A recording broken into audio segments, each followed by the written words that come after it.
안녕하세요. TV 박달재의 항아보살입니다. 오늘은요, 제가 조상님이 점지해주지 못한 자손이라는 그런 주제로 얘기를 좀 드릴게요. 저희가 산신칠성 용궁에 산신 할머니를 모시고 있는데요. 산신 할머니를 아시죠? 전에 산신 할머니가 아이를 점지해줘서 이렇게 한다고 그래서 저는 아이가 안 생기면 삼친 할머니한테 빌어서 아이를 점지해달라고 이렇게 빌으셨고 그랬잖아요. 삼신 할머니가 계신 곳이 어디냐면 하늘에 삼신궁에 계세요. 삼신궁에 계시는데 자녀를 이렇게 집집마다 이렇게 할머니가 점지를 해주시는데 삼신궁을 닫으실 때가 있으세요. 삼신궁을 닫는다는 건 뭐냐면 자손을 그 집에 안 주겠다 이런 의미거든요. 그러면 왜 뭐 때문에요? 그 집에 자손을 안 주실까요? 그거는요. 그 댁에 윗대 조상분들이 업을 너무 많이 지으셔가지고 그러는 경우가 있어요. 그 업이라는 거는 제가 요새 계속 업장이니 업이니 뭐 이런 얘기를 드리잖아요.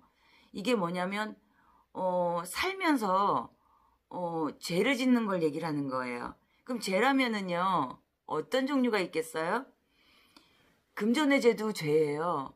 내가 금전을 모으기 위해서 사람들한테 악한 짓을 하고 못된 짓을 하고 악랄한 짓을 하고 선하게 베풀지 못하고 그냥 아주 독하게 악하게 해가지고 재물을 모은 경우, 이런 경우에도 업을 짓는다 그래요. 그리고 사람한테 또 해를 끼치는 업을 짓는 분도 있잖아요. 뭐 때린다거나 살인을 한다거나 뭐 강도짓을 한다거나 이런 업을 지시는 분도 있고요.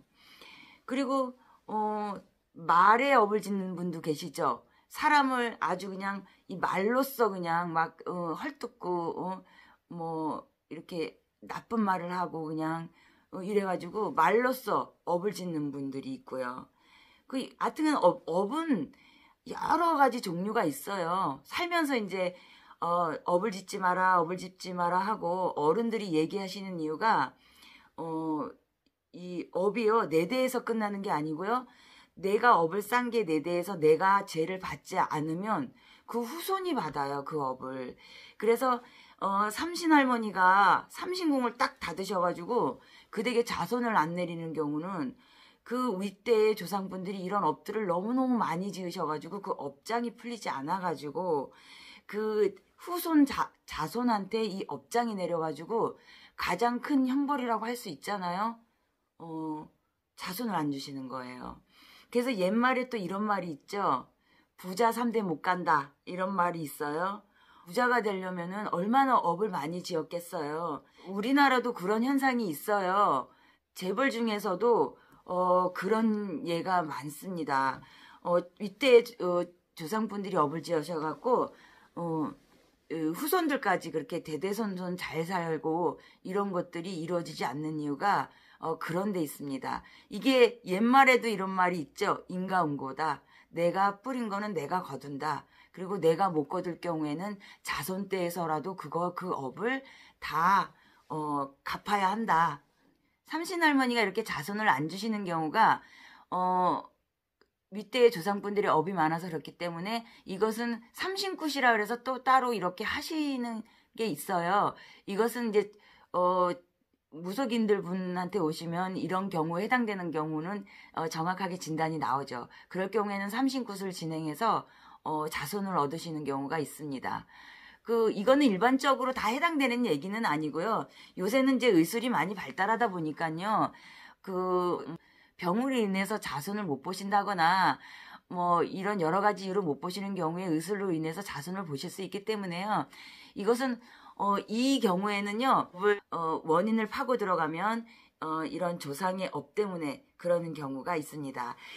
그리고 제가 재밌는 얘기를 한 가지 할게요. 이 삼신할머니 얘기가 나온 길에. 옛날에는요, 의술이 발달하지 않을 때는요, 아이가 안 생기면은, 절에 가서 불공을 들이셨잖아요. 옛날에는 자녀가 안 생기는 게 엄청난 큰일이기 때문에요. 그 꼭 자녀를 뒀단 말이에요. 이것 때문에 쫓겨나기도 하고요. 소박을 맞기도 하잖아요. 자녀를 못 가지면은. 그러다 보니까 사대부 집안이라든지 왕족 집안 같은 경우는 이게 엄청나게 큰일이잖아요. 그래서 이제 불공을 들이러 가신단 말이에요. 근데 어느 절에 불공을 들이러 가셨는데 임신을 하신 거야. 그래서 너무 효염이 있잖아요. 그래서 이제 이게 입소문이 퍼진 거예요. 그래가지고 거기 절에 가시는 분마다 다 임신을 하시는 거야. 엄청나게 그 불공을 많이 들이신 덕이겠죠. 근데 이제 이게 소문이 퍼지다 보니까 전국 방방곡곡에 이제 아이 못 갖는 부녀자들, 아녀자들이 이제 다 그 절로 몰려간 거죠. 근데 나중에 이제 알고 봤더니 스님이 계시잖아요. 이분이 이거는 실제의 실화기도 한데요. 그분이 이제 불공을 오신 분들에게 자손을 내려주신 거야. 그래서 이제 이분이 그러셨다 그러죠. 내가 그 스님들이 이제 그 일반 생가에 이렇게 돌아보러 가시는 거를 만행이라 그러는데요.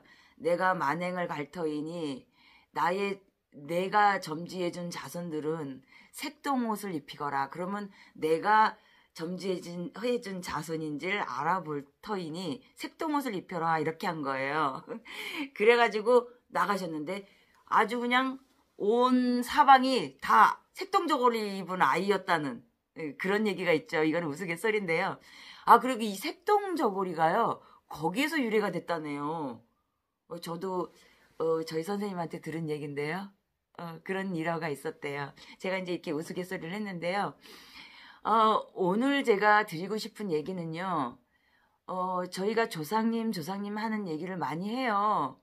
근데 그 조상님이라는 얘기를 많이 하는 이유가 조상님을 잘 받든다는 것이 곧 부모님한테 효를 한다는 의미예요. 저희가 얘기하는 중에 가장 중요하게 얘기하는 거는요. 충효사상, 나라에 충성하고 부모에게 효도하고 이런 것들 있잖아요. 그래서 저희는 무속은요. 가장 중요시하는 게 인성예절이에요. 그래서 지금 우리가 살아가는데 인성이 빠진 것들이 많기 때문에요. 그 중에 하나가 조상님의 제사를 안 모신다거나 이런 것들이 있거든요. 이런 얘기들은 너무 깊이 있게 들어갈 수가 없기 때문에 오늘 여기까지 하는데요. 다음에는 저희 선생님하고 이런 깊이 있는 얘기를 좀 나눠보도록 할게요. 그래서 오늘은 조상이 점지해주지 못하는 자손에 대한 얘기를 했는데요. 우리가 살아가면서 사람한테 덕을 베풀고 그리고 인성을 베풀고 이렇게 삶으로써 나의 삶과 그리고 우리 후손들의 삶을 좀 더 낫게 할 수 있다는 이런 얘기를 드리고 싶습니다. 그러면 다음에는 더 재미난 얘기로 찾아뵙고요. 오늘은 여기까지 하겠습니다. 그럼 안녕히 계세요.